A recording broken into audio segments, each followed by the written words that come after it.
দৌড়ে অনেকেই ছিলেন, তবে শেষমেশ ভূমিপুত্রের ওপরেই আস্থা রাখছে বাংলার ক্রিকেট সংস্থা। বাংলা ক্রিকেট দলের কোচ হতে চলেছেন লক্ষ্মীরতন শুক্লা। অনূর্ধ্ব-23 বাংলা দলের কোচের দায়িত্বে ছিলেন তিনি। এবার তিনিই আসতে চলেছেন সিনিয়র টিমের দায়িত্বে। ট্রফি জিততে তরুণ কোচের উপরেই আস্থা রাখল সিএবি।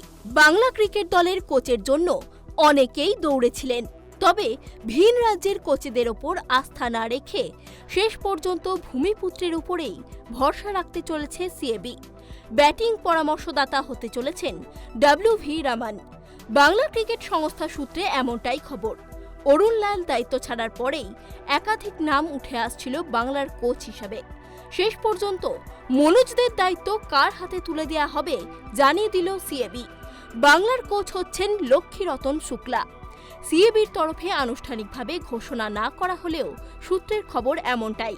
ব্যাটিং কোচ করা হচ্ছে ডব্লিউ.ভি. রামানকে। সৌরাশিস লাহিড়ী সহকারী কোচ ছিলেন, তাকে অনূর্ধ্ব-23 বা অনূর্ধ্ব-25 দলের দায়িত্ব দেয়া হতে পারে।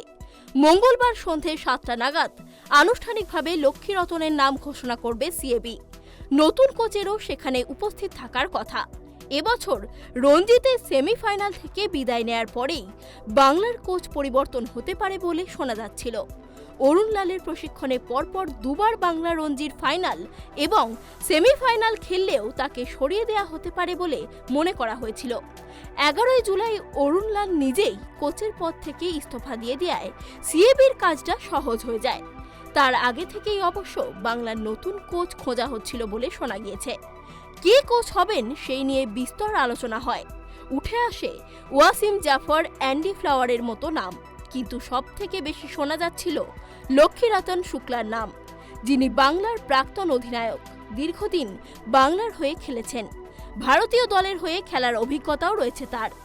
খেলা ছাড়ার পর একটা সময় রাজনীতির মঞ্চেও পা রাখেন লক্ষ্মী। 2016 সালে তৃণমূলে যোগ দেন তিনি। হাওড়া উত্তর থেকে বিধায়ক হন তিনি।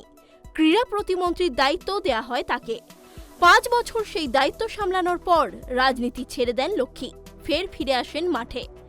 বাংলা অনূর্ধ্ব-25 দলের কোচের দায়িত্ব তুলে দেয়া হয় লক্ষ্মীর কাঁধে। সেই লক্ষ্মী এবার বাংলার সিনিয়র দলের কোচের দায়িত্ব পেতে চলেছেন।